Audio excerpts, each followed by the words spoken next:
This is the newsroom for today, Thursday, June 24, 2021. We are broadcasting to you on E1 Scar TV, NTN, and Tarzi TV in Bartica. In the headlines, a fire suspected to be the work of arsonists destroys a vulcanizing shop and a house on Durban and George Streets. And I saw two persons riding away from the side of my yard. I was watching them leave. I heard the neighbor hollering, fire, fire, fire. Haitians have officially been barred from entering Guyana without a visa.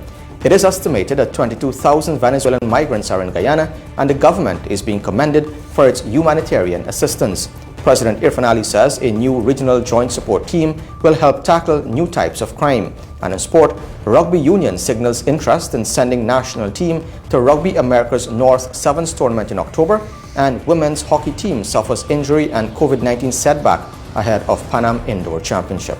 With the news, I'm Avinash Ramzan. Thanks for joining us. We started by telling you that millions of dollars went up in flames during an early morning fire that completely gutted a vulcanizing shop and an adjoining house at the corner of Durban and George Streets, Georgetown. A total of 18 people are now homeless, including 12 Venezuelan nationals who resided in the house. Shakima Day has our story. Kevin Phillips, the owner of the vulcanizing shop that was reduced to ashes, stood and watched as firefighters doused pockets of fire on what remained of his business on Thursday morning.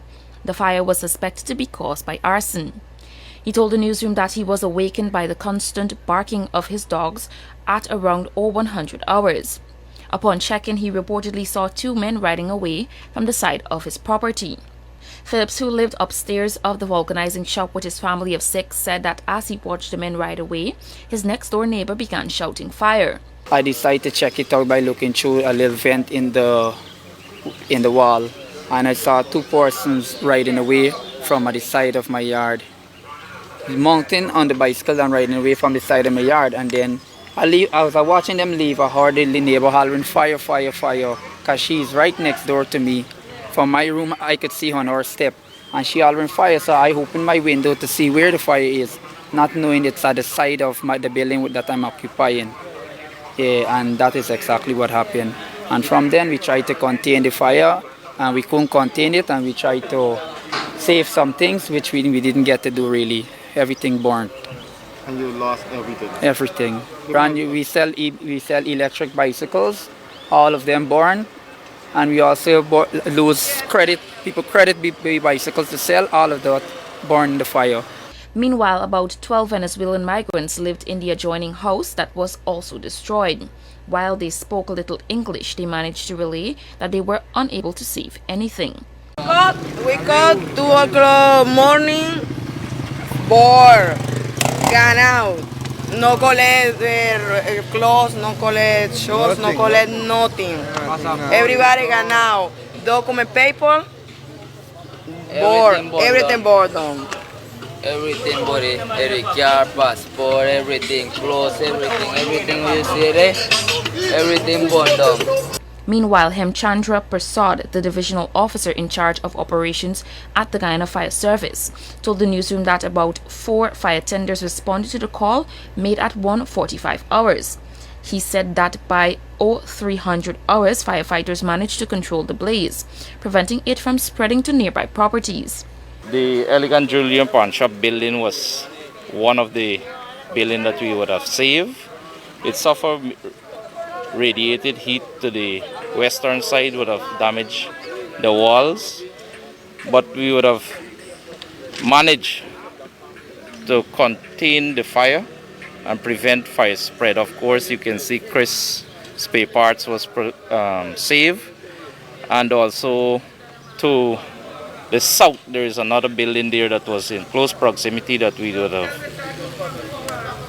protected from destruction.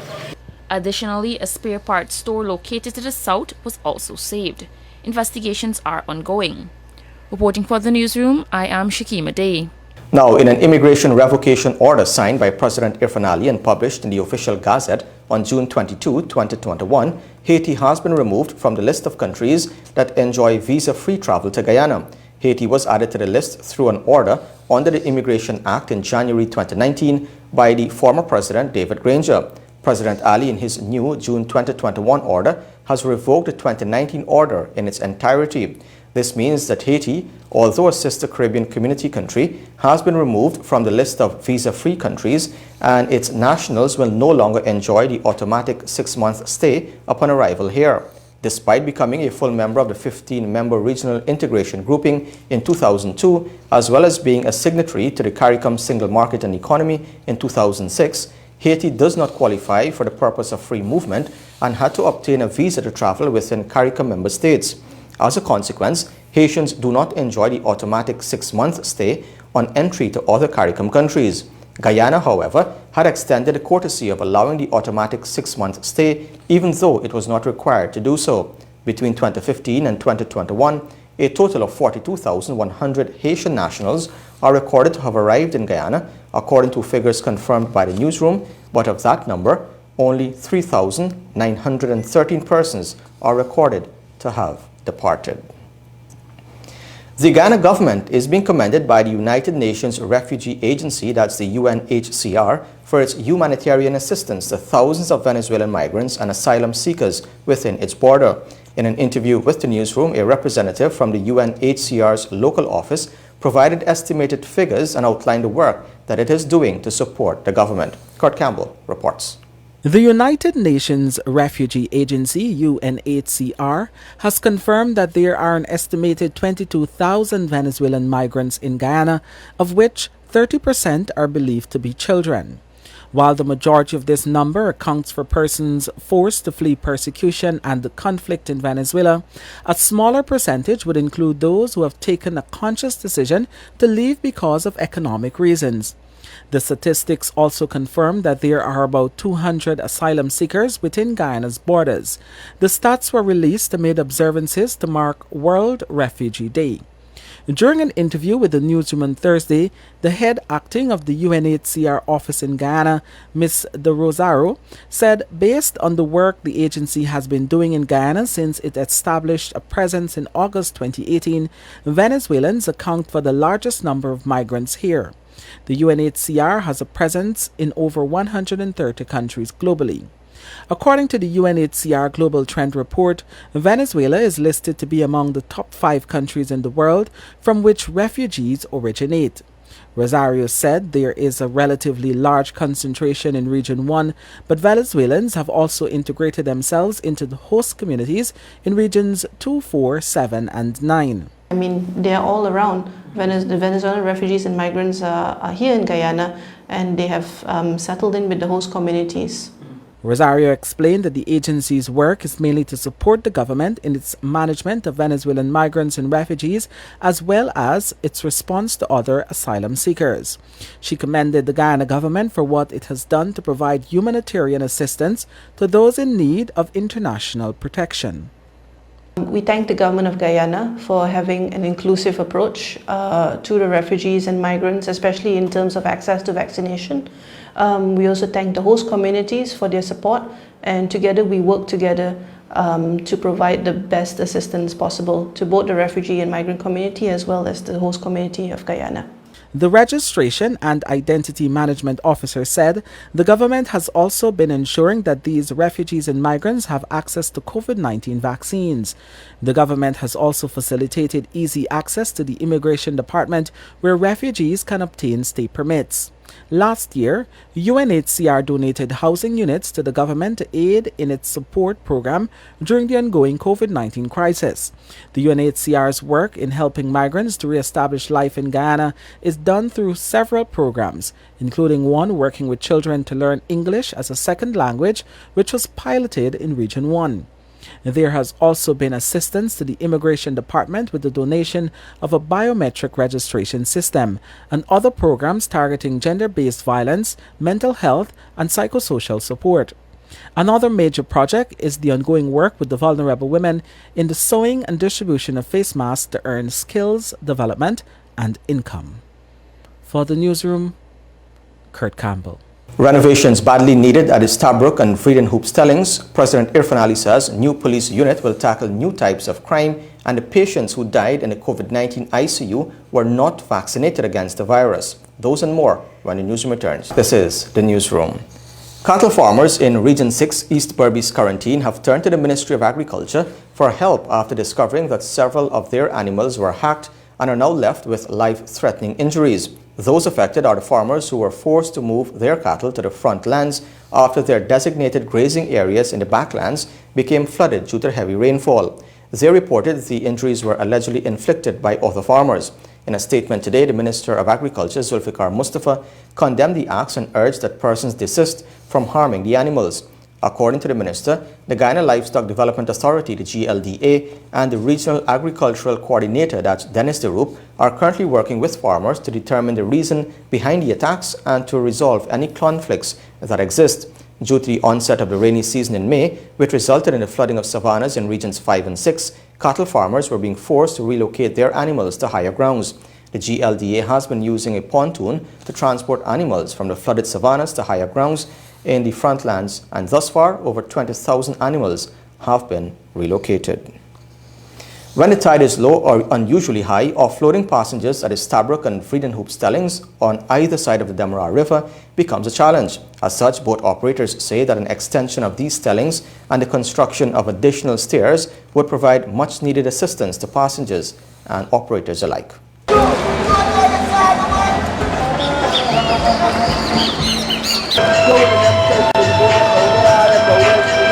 When the landing is overfull and the passenger is packed up, the maritime administration is assist and take the passenger around into the maritime entrance, and we just go at the back at the maritime office downstairs, and we just go and load and discharge if the step is extra full with the passengers there.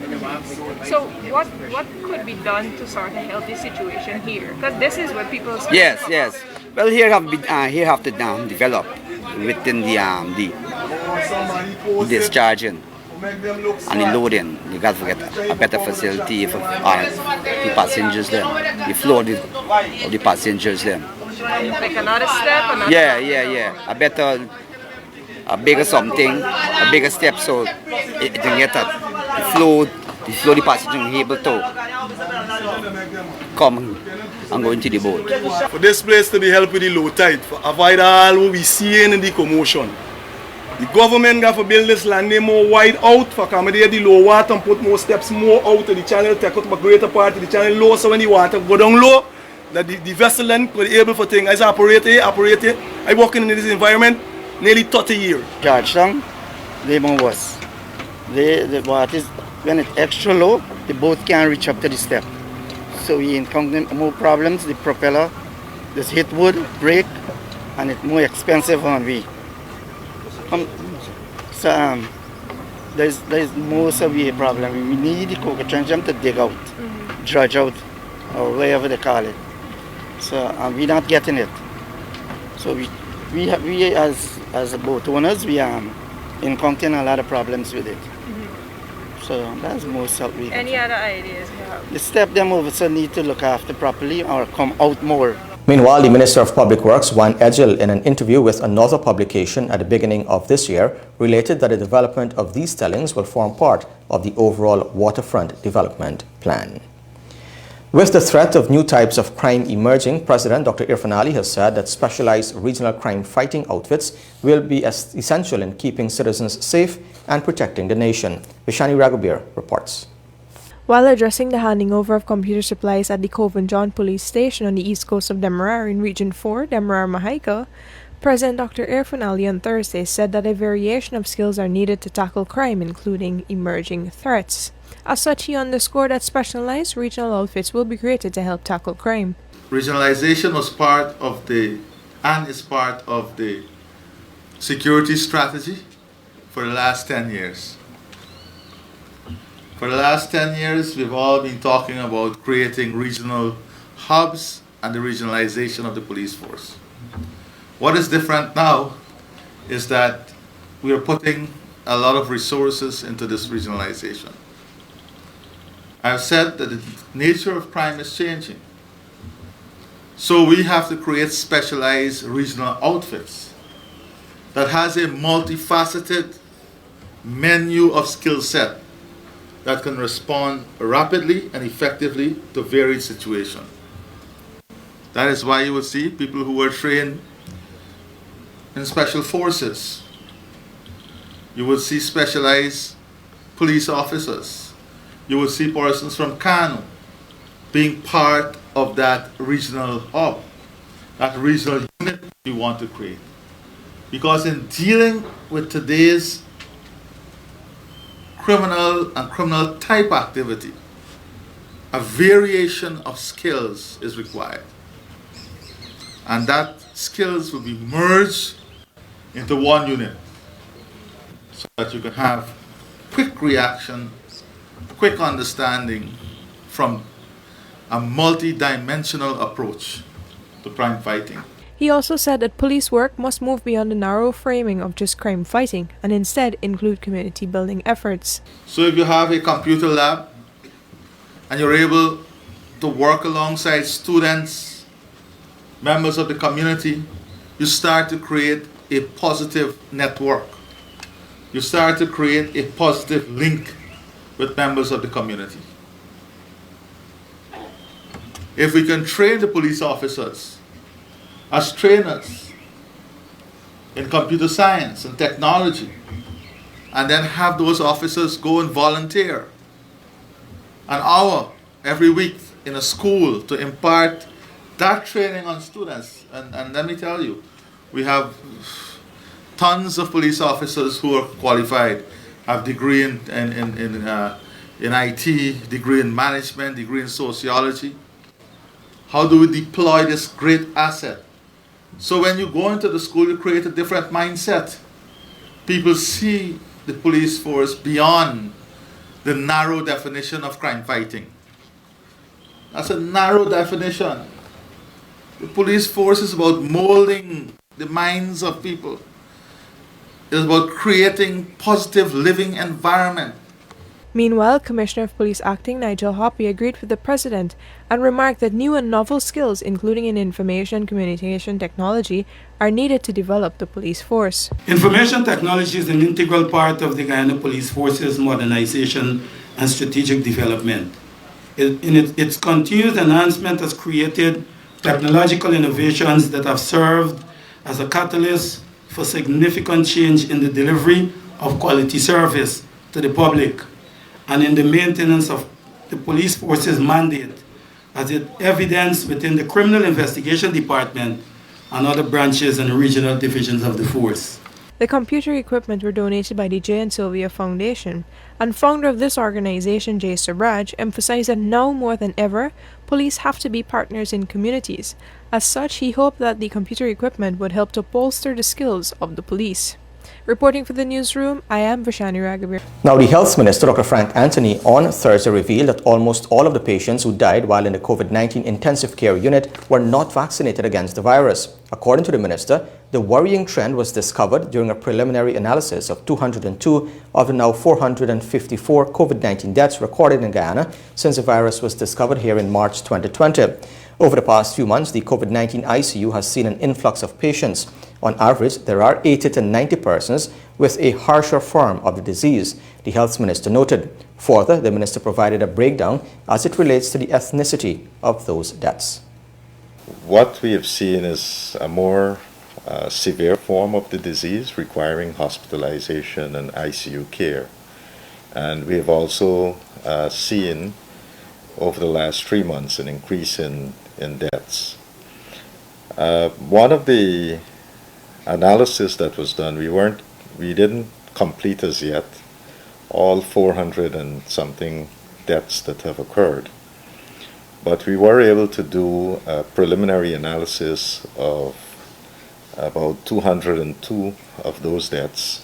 And in that very preliminary analysis, one of the things that we have noticed is that for African Guyanese, the deaths have been at 36.6%, Amerindians at 28.2%, and East Indians at 23.3%, mixed races being at 11.4%. So, as I said, this is an incomplete study, but if this trend holds true, then it's something that we'll have to investigate further.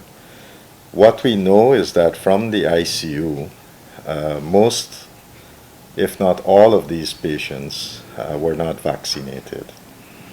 And so what we're urging people to do is to make sure that they get their vaccines, get both doses of the vaccines, so as to prevent admission into the hospital and admission into the ICU. This is the newsroom.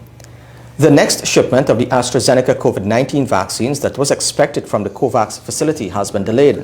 According to the Health Minister, Dr. Frank Anthony, the shipment was expected earlier in June. However, the government received a letter from the COVAX informing of the delay. At this point, he explained that the delay should be resolved soon, with the shipment expected in early July. A specific date is yet to be revealed. In the meantime, the government has arranged for new shipments of the Chinese Sinopharm and Johnson & Johnson vaccines, all expected by the new month. Unfortunately, COVAX has written to us to say that there is a delay in that shipment, and now they're scheduled to send those shipments in July. So we await from COVAX the specific dates when we'll get it in July, and once we get it, of course, we'll be using it. So that would be for AstraZeneca vaccines, because we've been getting AstraZeneca through that source. In terms of the African Union, we have been working with them, and we have paid for the Johnson & Johnson vaccines, and we are currently now engaged with them to look at possible dates and so when those shipments would occur. But the ministry has been in contact with the suppliers in the African Union. We don't have a specific date as yet. You would also recall that we have paid for 100,000 doses of Sinopharm vaccines, and we are expecting those to come in by the end of this month. Those arrangements are currently being made for us to receive them by the end of this month, maybe early in July. The Guyana Bank for Trade and Industry, GBTI, continued its tradition of hosting a blood donation drive with an exercise on Thursday at its Water Street branch. Staff of the company explained in this Akeem Green report the aim of the drive. Officer in charge of the branch, Raymond Ford, indicated that the custom of the blood drive started in 2012 and has seen the collection of over 300 units to date. They were recently awarded by the Ministry of Public Health to the National Blood Transfusion Service for the humanitarian efforts. Ford has earmarked a potential target of 50 units from their staff for 2021. Our blood donation efforts began way back in the year 2012 in honor of World Blood Day. And it was in fact a past branch manager, Mr. Terry Gopal, who thought it would be a good idea for the staff and customers back then to get involved in this humanitarian effort whereby we can contribute to our community in the saving of lives. Over the years, we have made significant strides in this effort, and our blood donation counts or totals have increased significantly and steadily over the years. We had 2 blood drives last year where we garnered in excess of 58 units of blood, and over the years we have totaled approximately 300 units of blood. We're hoping that this year we can make at least 50 units of blood, which will go far away, we believe, in saving lives. Tonza Young Bamfield of the National Blood Transfusion Service thanked GBTI for the continued partnership and reminded all that the blood bank is always in need of blood. We're always in need of blood because there are times when our demand is greater than our supply, and we don't really have a particular week because all blood type is needed, but most times O positive is in demand because O positive can give to all the positive types, as well as O negative, that's the universal donor, and that blood type can be given to each and every blood types. One of the donors expressed their rationale for the donation was answering the calls they would hear about the need for a blood donation. I usually give blood every time they come to GBTI Water Street. We're always in need of blood, and I understand that, and it's something that we keep hearing about in the media, so that's why I would have wanted to give blood. World Blood Donor Day was held on June 14th under the theme, Give Blood and Keep the World Beating. The message highlights the essential contribution blood donors make to keeping the world pulsating by saving lives and improving others' health. For the newsroom, Akim Green. When the newsroom returns, the financial, weather and bridge reports along with sport.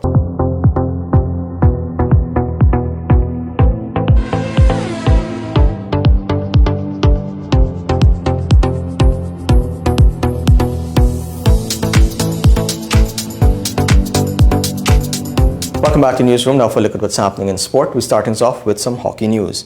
Guyana's female hockey team's participation in the Indoor Pan American Cup has been hit with injury to a senior player and the captain contracting COVID-19.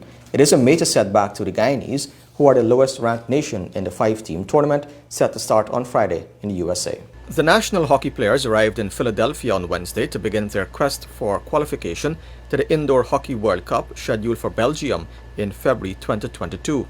But before the team could even take the court for its first game, the Guyanese suffered 2 significant setbacks with the late ankle injury of prolific striker Sonia Jardine and the contraction of COVID-19 by captain Gabriela Chavert. The loss of 2 of the team's top players will leave a huge void on the forward line and midfield, as their experience will be difficult to replace, said coach Philip Fernandes. Speaking to Newsroom from a training session in the US on Thursday, Fernandes expressed great frustration and disappointment at this latest development. The Guyana team had its first practice today. It's the only practice before the tournament starts on the actual playing facility. I think that the team looks settled and comfortable despite the difficulties of having been lost 2 players and also playing on a new surface for the first time. The team is young, but they seem confident. I personally think that it has been a good lead up to this tournament, and I think that it's going to be quite a challenge, but something that I feel they'll be up to the task of being competitive and perhaps even pulling off good results. So we're hopeful, and we wait to see what's going to come out of that. We've lost a key striker, key midfield player, which means we'll have to use some of our defensive players to step up into midfield so that we could push some midfields forward. So I think that the new captain, Marzena Fitko, is going to have to play a more demanding role in the center, and she will be utilized a lot more in the middle as opposed to controlling the game from the back. And likewise, we'll have to push some of the younger players like Sierra Clowkey forward to try to make up for that any scoring deficit that may come. So we are playing USA first tomorrow. It will be a very difficult game, very experienced side, number 1 ranked side, home side. So we will probably have to start a bit defensive-minded, and hopefully as the team settles a bit, we can step forward and maybe even pull a few surprises. The competition is being held under strict COVID-19 protocols, which include no spectators at the facility and the team being confined to a bubble with no outside contact for the duration of the competition. The team has benefited from the support of major sponsors GTT, the Ministry of Sport, the Guyana Olympic Association and Bounty Farm Limited, while MVP Sports has provided the players with training vests. Guyana will face the tournament's top seed and defending champions USA in their first match set for 11 hours 30 on Friday, June 25. After their clash with the US, the Guyanese ladies then face Argentina at 18 hours on the same day before clashing with Canada and Uruguay the following day.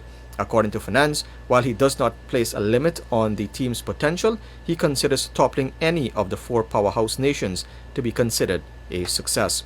The full Guyana squad reads Abosedi Cadogan, Alicia Chavert, Gabriela Chavert, Ashley de Groot, Tricia Woodroof, Sarah Cloutkey, Madison Fernandes, Alia Gordon, Claza Bob, Marzana Fitgau, and Makeda Harding. Now, the Guyana Rugby Football Union has signaled its interest in sending a team to compete in the Rugby America's North Sevens tournament to be held in the Turks and Caicos on October 16 to 17. The union, in a statement on Thursday, said the event is open to all Rugby America's North members and will serve as a qualification tournament for the World Rugby Challenger Series, which is scheduled for 2022. The Guyana Rugby team, popularly known in the Caribbean as the Green Machine, will be looking to exact revenge on arch rivals Jamaica, who got the better of them in the last tournament. President of the union, Ryan Day, says preparation is being made for training to commence for eligible players. He's hoping that the National COVID-19 Task Force can give the green light to local competition in preparation for the much-anticipated regional tournament. Presidents and coaches of the local clubs are asked to submit the names of 5 eligible players to the Union by July 2. Now, in a modern game of cricket, power hitting alone probably will win you some matches, but the risk-reward element means inconsistency. West Indies in particular have relied mainly on their power hitting to get them over the line at the expense of strike rotation and apparent weakness in death bowling. The T20 vice-captain Nicholas Pooran indicated on Thursday it is still a serious focus of the team as they head into a busy period. The 5-match 20 international series between West Indies and South Africa will mark another step in preparation for the home side in the lead-up to the World T20 later this year. With a high dot ball percentage in T20 internationals and a leaking dead bowling area, Pooran said it is among the areas they will have to focus on to remedy during this busy period of white ball cricket. As a group, we recognize what our downfalls were in the last series. It's been something that's happening over the years. We don't rotate strike enough. We bat enough dot balls and then we give our wickets away. That's something we are working on off the field at the moment at the nets. So hopefully in this series we could improve. Rome wasn't built in a day, so hopefully we can see some improvement in this series from a bowling point of view, eliminating the amount of no balls we bowl and just strengthening our dead bowling. We have young Obed McCoy as well, who started his T20 career really good. Hoping that he can learn from Bravo a lot, so we can improve in our dead bowling. And even our bowling, we have Fidel back, we have Cottrell back. Hopefully we can get the right balance in terms of a bowling attack so we can execute our plans and hopefully we can have that complete T20 team. Off the field, Pooran said they are also working on gelling as a unit in order to believe in each other and gather momentum towards the World Cup. This is very important for us. I think we pick our best 18 provisional squad. It's important for us just to get a momentum. Get our fans back on our back again. We want the full support of West Indian, the Caribbean people.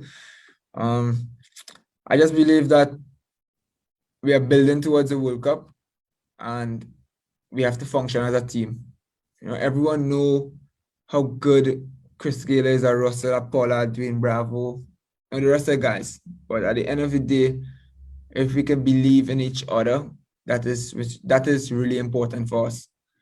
I think we have 3 series before the World Cup, and it's been a while. We've been together for a long time, so we have chance to mingle. We have chance to look out for each other. We have chance to learn about someone better. So to me, it's not all about the cricket, but it's how much we could look out for each other, how much we can be a team. At the end of the day, you don't win a World Cup by one person performing or 2 person performing. It's by everyone playing their part, and that's our key. Our key is to look after each other, be as honest as we can with each other, and then the results on the field will take care of itself. Because at the end of the day, we all want to perform, we all want to win. But I know the team is putting in a lot of work. Everyone is doing what is required, but we're not focusing on the results. We're focusing on what we can control, and that's just looking out for each other, being honest, working as hard as we can. And everything else will take care of itself. With West Indies going down 2-0 in the 2 tests, the vice-captain backed the T20 players to come good. Once we do our jobs right, we're gonna get rewards at the end of the day. Again, we have the best T20 players in the world, no doubt about it. But once we can play our roles exactly what the team is required from us, there's no doubt that we will put up some scores. It's not guaranteed, but once we do the right things, then we're giving ourselves the best chance to put some scores on the board. Saturday's match at the Grenada National Stadium bowls off at 14 hours, and Pooran welcomed the fact that a limited number of fans will be allowed entry into the venue. West Indies professional T20 squad reads Kieran Pollard captain, Nicholas Pooran captain and wicketkeeper, Fabian Allen, Dwayne Bravo, Sheldon Cottrell, Fidel Edwards, Andre Fletcher, Chris Gayle, Chairman Het Meyer, Jason Holder, Akil Hussain, Evan Lewis, Obed McCoy, Andre Russell, Lendell Simmons, O'Shane Thomas, and Hayden Walsh Jr. For the newsroom, Akim Green. So West Indies face South Africa in the first of 5 T20 internationals from Saturday in Grenada. It is the second scheduled series in preparation for the defense of their World T20 title later in the year. Head coach Phil Simmons wants the players to execute in key areas and be consistent as if they were at the global event. Akim Green reports. West Indies started a preparation campaign for the World T20 with a comprehensive 2-1 series victory over Sri Lanka in March. They will now play South Africa, who is ranked 6th in T20 internationals, ahead of them, who are ranked 10th. Simmons said the team is vastly experienced and he hopes for a union of their various skills. I think from my execution standpoint, we're just looking for players to do the things that they do normally in a T20 games. And we have so many players that play T20 all around the world that the skills are there. So it's about us coming together as a team and performing our skills individually. The head coach indicated the process of coaching this group is quite simple, given their vast knowledge of the game, and he wants the players to understand their roles in this preparation period. I don't think that you have to relay much. I think the T20 team has a lot of guys who played against a lot of these South African players who play in the different leagues, IPL, etc., Big Bash and everything. So I don't think there's a lot a difference. There's a lot to add to what they already know. I think it's just our preparation and our understanding that we are leading into a World Cup and we've got to start playing cricket the way we want to play in the World Cup. And South Africa is our first test at that because they have a very strong T20 setup. So that's all that we can give to them. The two sides who have played the first match of the inaugural T20 World Cup in 2007 have contrasting fortunes of recent. While West Indies are entering this series on a high, the Portuguese have lost their last 4 T20 international series. After South Africa, West Indies are set to play Australia and Pakistan at home in 5-match T20 international series. The match against South Africa on Saturday bowls off at 14 hours. For the newsroom, Akim Green. Some interesting news now. The away goals rule in European club football is to be abolished from the start of next season. The governing body UEFA has confirmed. The rule, used since 1965, decided drawn two-leg games by favouring the team that scored the most away goals. All ties level on aggregate at the end of the second leg will instead go to extra time and potentially penalties. UEFA's Club Competitions Committee made a proposal in May and it has now been approved by the body's executive committee. It means games in the Champions League, Europa League, Europa Conference League and Women's Champions League will no longer use the rule.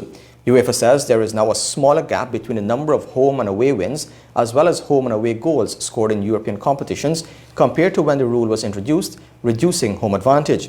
It says that it is down to a number of factors, including pitch quality, improved stadium infrastructure, and new technology such as the video assistant referee. And Lewis Hamilton says he has started negotiations with Mercedes over a new contract to stay with the team beyond this season. The 7-time champion signed only a 1-year deal last winter, but has indicated several times that he's keen to race on. Valtteri Bottas is out of contract this season, and team boss Toto Wolff has yet to decide whether to keep Bottas or replace him with Williams driver George Russell, who starred on a one-off appearance substituting for Hamilton at last year's Sakir Grand Prix. Wolff said at last weekend's French Grand Prix that he wanted to spend more time observing Bottas and Russell this season before making a final decision on which of them would be signed. And with that, we've come to the end of the news for this evening. Of course, you can find updates on these and other stories on our website, Newsroom.gy, our Facebook page and Instagram. On behalf of the entire news team, my name is Avinash Ramzan. Thanks for watching. Be safe. See you next time.